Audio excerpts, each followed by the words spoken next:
नमस्कार फ्रेंड्स, मैं हूं आपका मित्र, आपका सखा, आपका फ्रेंड कमल नंदलाल और मैं आप सभी दर्शकों का हार्दिक अभिनंदन करता हूं एस्ट्रो तक की खास प्रस्तुति वास्तु का सच सिर्फ कमल नंदलाल के साथ में। इसलिए एस्ट्रो तक को लाइक करें, सब्सक्राइब करें, शेयर करें हमारे वीडियोस यूट्यूब और फेसबुक पर, और साथ ही साथ में तक एप्लीकेशन है उसको डाउनलोड करके अपने लाइफ को सक्सेसफुल बनाएं। और एक खास गुजारिश आपसे, शेयर ज़रूर करें, क्योंकि आपका एक शेयर जो है किसी के जीवन को बदल सकता है, किसी के जीवन में शुभता ला सकता है। इसलिए शेयर जरूर करें। तो चलिए सीधे आते हैं आज के विषय पर। तो मित्रों, आज का हमारा जो टॉपिक है ना, वो बहुत खास है। वास्तु विज्ञान के अनुसार घर में ये पौधे लगाएं और जीवन में लाभ उठाएं। जी हाँ, वास्तु हानि से बचकर लाभ उठाने का ही काम है।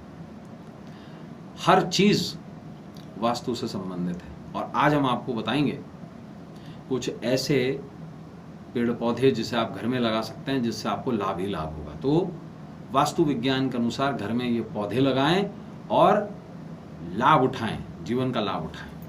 देखिए, पेड़ और पौधे ना सिर्फ वातावरण को स्वच्छ रखते हैं, बल्कि वास्तुशास्त्र भी इनकी काफी महत्वता बताता है। गरुड़ पुराण और रूपमंडल, ये दो ऐसे शास्त्र हैं, नोट कर लीजिएगा, रूपमंडल और गरुड़ पुराण। ये भी पौधों के महत्वों के बारे में बताते हैं। आपको पौधों का चुनाव करते समय वास्तु के सिद्धांतों का पालन जरूर करना चाहिए, जिससे आपके जीवन में शुभता आए, लाभ आए। देखिए, पहला पेड़ जो आप अपने घर के बाहर ही लगाएंगे, घर के अंदर नहीं लगाना, वो है अश्वत्थ यानी कि पीपल। पीपल का जो पेड़ होता है, अगर हम विज्ञान की माने तो उसकी पत्तियों में भारी मात्रा में ऑक्सीजन निकलती है, उसे ही प्राणवायु कहा गया है और वायु इसी का ही नाम। और सुबह के वक्त पीपल के पेड़ के आसपास कुछ देर टहलना भी चाहिए। हालांकि इसको घर के अंदर कभी नहीं लगाया जाता, इस बात का ध्यान रखें, क्योंकि इस पेड़ की जड़ें इतनी ज़्यादा फैलती हैं और इसका कर्वेचर इतना बड़ा होता है कि कहीं ना कहीं दिक्कत आ जाती है। इसलिए इसे हमेशा घर के बाहर लगाना चाहिए। दूसरा पेड़ है नीम का पेड़। देखिए, नीम के पेड़ का औषधीय महत्व बहुत ज़्यादा है। इसका प्रयोग एंटीबैक्टीरियल, एंटीवायरल भी होता है। नीम के पेड़ का धार्मिक महत्व भी बहुत है। नवरात्र में नीम के पेड़ पर देवी का वास माना जाता है और इसलिए ही उस पर जल भी चढ़ाया जाता है। इसके अलावा दक्षिण भारत में उगादी जो तृतीया मानी जाती है, उस नामक पर्व पर नीम की पत्तियां, आम के पत्ते और गुड़ को मिलाकर खाया भी जाता है। और चैत्र सुदी एकम यानी कि हमारा हैप्पी न्यू ईयर हो।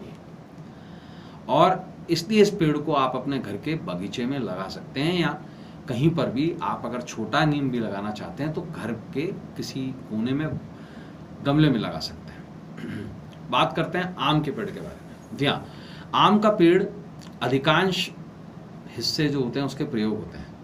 इसकी पत्तियों का प्रयोग पूजा पाठ में होता है।